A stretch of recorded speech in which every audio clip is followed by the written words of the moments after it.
I've discovered a book on sale at this festival called The Doors Songbook, which appears to be a pirated version of all the words of all the albums, including the new one.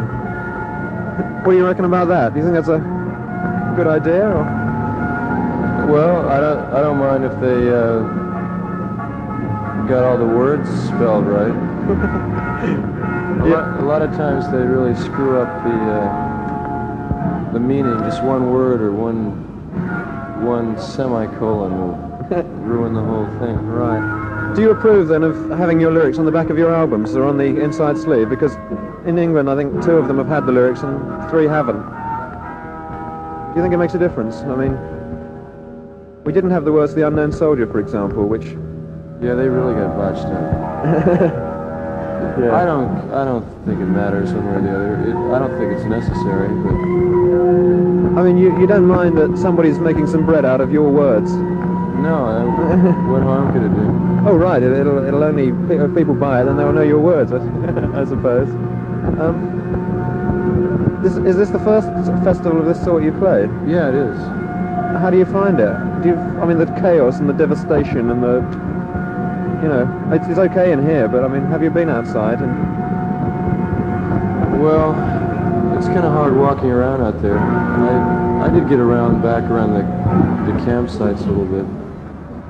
This one seems to be pretty well organized for such a huge event. Oh, yeah. And, I didn't have a good time last night because I had to perform and I just got off a plane and all that. Yeah, right. But tonight I came back and I can see why people like it. I think all these people say that the huge festivals are over and they're dead and all that. I think they're wrong. I think that it's going to become increasingly significant in the next 3 or 4 or 5 years. Yeah, but I mean, you know, when I talked to some cats who came back from Woodstock, like Clive Selwood, you know, the Electra English guy, he said it was terrible. You know, it was such devastation, and so, you know, all these people who were filthy and hadn't eaten anything for days, and you know, he said, and then now they made the film, and everybody says, wow, you know, beautiful revolution, and you know. I'm sure that these things get highly romanticized, but and I was kind of that opinion myself when I saw the film about Woodstock. It just seemed like a bunch of young parasites being kind of spoon-fed this 3 or 4 days of thinking. Well, you know what I mean. Yeah, sure. They look like victims and dupes of a culture rather than anything. But then I think that may have been sour grapes because I wasn't there, you know, not even as a spectator. So I think even though they are a mess and even though they are not what they pretend to be, some free celebration of a young culture, it's still better than nothing. Oh, right, it's better than nothing, but... And I'm sure that some of the people take away a kind of, you know, a kind of myth back to the city with them, and it'll affect them. Yeah, I presume that you don't believe in this revolution business that is being spoken about, as if, you know, we're all going to go back to London and take over the Houses of Parliament, and it all sounds very unreal to me, you know. That would... Well, okay, I don't want to say too much because I haven't studied politics that much, but it just seems like you have to be in a constant state of revolution or you're dead, you know, so, you know, there always has to be a revolution. It has to be a constant thing, not something that's going to change things and that's it, you know, the revolution solved everything. It has to be every day. Yeah, I figure that you've got to convince people gradually to change, not sort of say, you know, pow, we're coming in and we're like the Black Panthers and all this. I mean, that... But there have to be Black Panthers too, you know. Oh yeah, to keep people reasonable. They have to change too. They have to become leopards, you know, someday, right? Yeah. Oh, yeah, I like it. Well, can we get on a bit of music? Right. You played mostly tracks off your first 2 albums last night. Why was that? Because you felt that we'd know those better? No, we'd know them better. Right. You don't do many gigs at that rate then? Yeah, we do, but never anything like this. I don't think that our particular music style holds up very well in a huge outdoor event. I think we're the particular kind of magic that we can breed when we do. When it works best in a small theater. Like the last time you came to England? Yeah, that was beautiful. Yeah, right. I saw the last set, you know, when the dawn was breaking on the Saturday, and it's incredible, you know. I thought that was one of the best concerts we've ever done. I was talking to the guy this morning who made the film, and I said, Which one? The Doors... no, I know, but which guy? Jeffrey Cannon. He's a writer for a very straight paper called The Guardian, and he said that they were trying to put over the immediacy of rock rather than the Doors, and I said, well, I think you should have been trying to put over the Doors because the sound recording was really shitty, you know, it was very bad. All the people I said, watch it, because this is really something.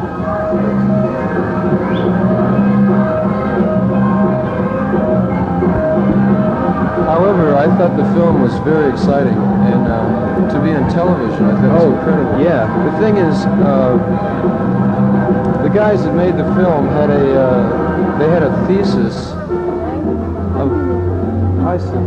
of what their film was going to be before we even came over. You know, we were going to be the political rock group, you know, and it also gave them a chance to whip out some of their anti-American sentiments, you know, which they thought we represented, you know.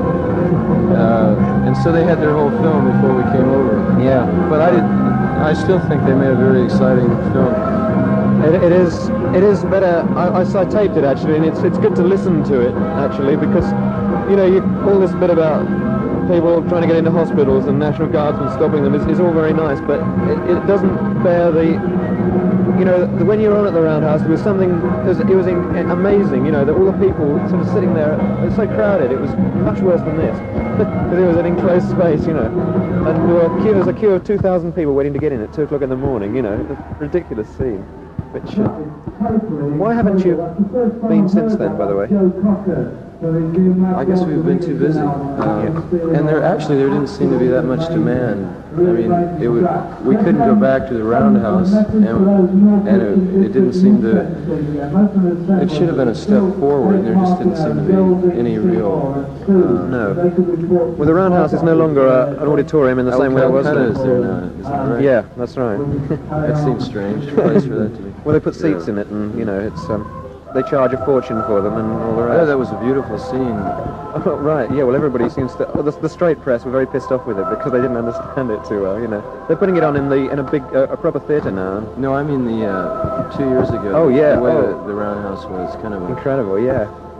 Penny theatre kind of. It was really nice. It was, you know, a sort of thing that one remembers for years and years, and this is why I wondered why you hadn't been sort of since, because that's the reason. There just wasn't. We were busy, and also there just didn't seem to be any real demand for it. Oh, wow. What's the name of the magazine you guys put out? Zigzag. Zigzag. I've seen it. Have you? Yeah. Oh, that's fame right. indeed. Yeah. How many do you publish? 20,000 a month. You know, to people who we hope want to know about what good music is, not what's top of the charts or anything, that sort of thing. I'd like to start a magazine newspaper thing in LA sometime. I think the trouble is if you try and do it to sell copies and get into advertising and all that, then you can't. Well, you lose all your enthusiasm if you have to hustle things that you don't want to do. I mean, we occasionally have to please somebody so that they'll look after us, you know, so we can keep printing, really. You know, we owe the printer some amazing amount of bread, and we have done since we started, but the printer doesn't seem to mind because it hasn't got any more. Wouldn't LA be rather a difficult market with so many publications? Well, that's it. I'd only do it if I could just finance it myself, so I wouldn't have to advertise and all that. You know those little one-issue things the Surrealists and Dada's used to put out? Yeah, right. Manifestos and all that. Yeah. That's right. Yeah, and look, an actual movie. Oh, that's beautiful.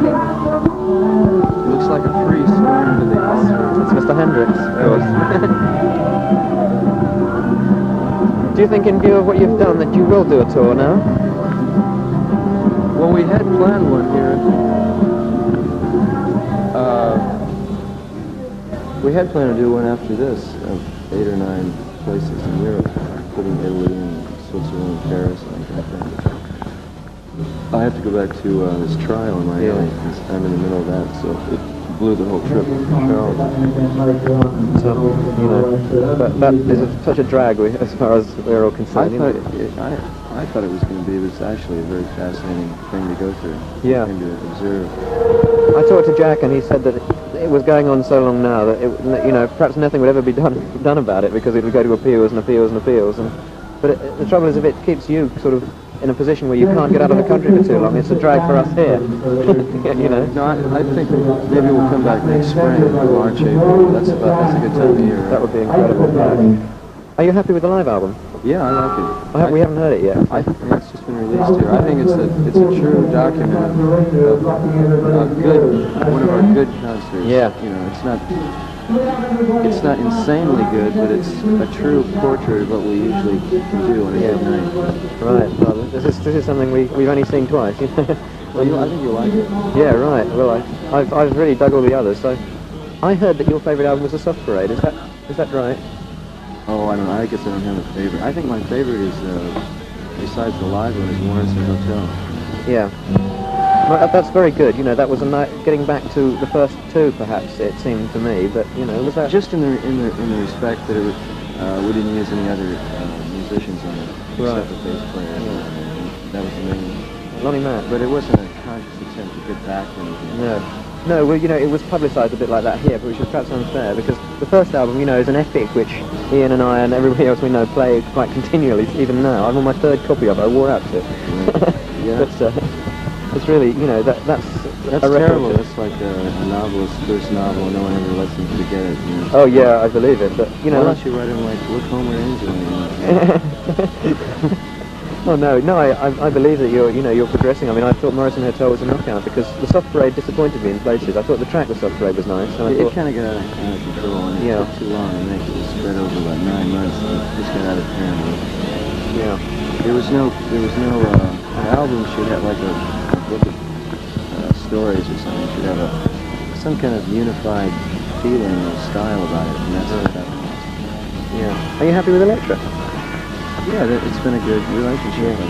Because I'm an Electra freak. I've got about 70 Electra albums, some of which are terrible, in fact. The Holy Mode Rounders and things. Now that they've become part of corporations, it'll be interesting to see if the company gets better, or if they kind of get bye-bye, or if it gets assimilated. I think hopefully it might give them a chance not to worry about competing in the popular field and do the thing that they do best, which is classical, experimental, electronic things, folk things, giving a chance to people that haven't really a chance to be commercially successful in their own time.